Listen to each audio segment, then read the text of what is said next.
వస్తివి గానిరో రంగయ్య చూసి జల్దీ ఎల్లురో రంగయ్య అమ్మాయ్య చూస్తేరో రంగయ్య అనుమానం వస్తదిరో రంగయ్య కోపగుంటోడు మా అయ్య కంట్ల పెడితే కొర్రాసు పెడతాడు రో రంగయ్య కారం ఇంత పూస్తాడో రంగయ్య కొర్రాసుతో గాల్చిన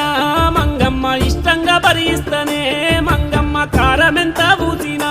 మంగమ్మ కష్టం గొర్చుకుంటనే మంగమ్మ నువ్వు వచ్చేదాకా నేను వాకిట్లనే నక్కోలే కూసుంటనే మంగమ్మ పక్కేసి పడుకుంటనే